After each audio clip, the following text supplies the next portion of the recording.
Good evening and welcome to Pakistan Today News. From our London studio, I'm Victoria Lane. Pakistan, along with 7 other Muslim-majority countries, Egypt, Indonesia, Jordan, Qatar, Saudi Arabia, Turkey, and the United Arab Emirates, has strongly condemned repeated Israeli violations of the Gaza ceasefire. In a joint statement, the foreign ministers warned that these breaches threaten regional stability and undermine the ongoing U.S.-led peace plan.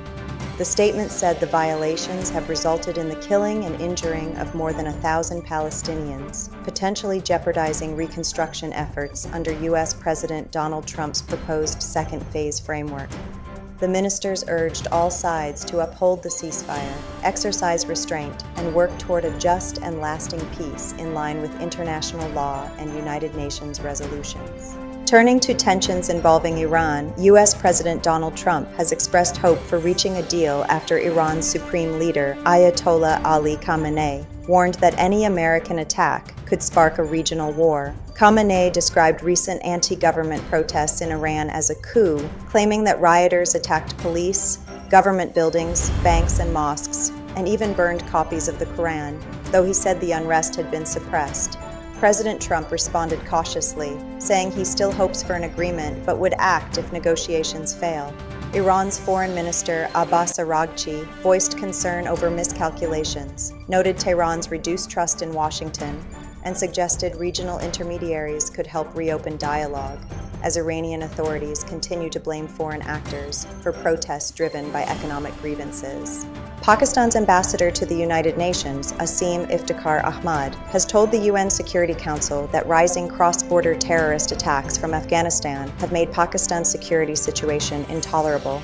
He accused the Afghan Taliban of sheltering and supporting militant groups, including Tehrik-i-Taliban Pakistan and Balochistan-based outfits, targeting Pakistani territory.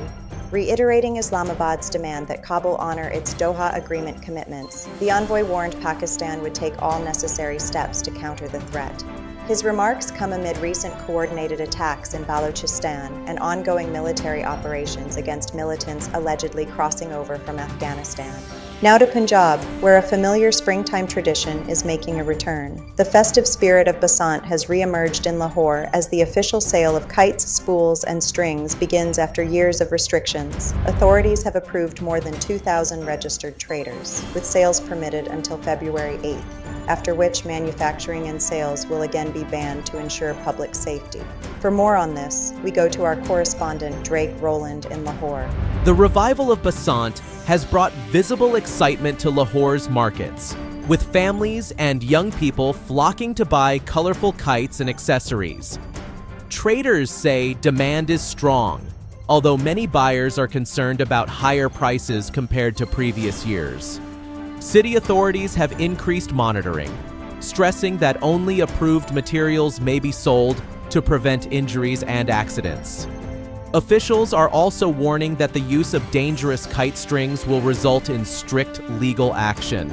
For now, the city is embracing the season while keeping safety firmly in focus. Thank you, Drake, for that update. In political news, Jamiat Ulema-e-Islam Chief Maulana Fazlur Rehman has called on overseas Pakistanis to help strengthen the country's struggling economy. Addressing the Pakistani community in Johannesburg, he described expatriates as ambassadors of Pakistan and highlighted their role in investment, trade, and projecting a positive global image. He said their skills and engagement are crucial for economic stability and GDP growth, and thanked the South African Pakistani community for its continued support. On the security front, Pakistan's information minister says security forces have thwarted an alleged terrorist plan to attack 12 major cities across Balochistan, preventing large-scale casualties. He praised the army and law enforcement agencies for foiling the plot and reaffirmed the government's commitment to peace and stability. Meanwhile, Defense Minister Khawaja Asif alleged that the banned Balochistan Liberation Army is funded by India and deliberately targets civilians, including women and children, adding that security forces remain determined to eradicate terrorism. Finally, talks on the National Finance Commission award appear to be at a standstill.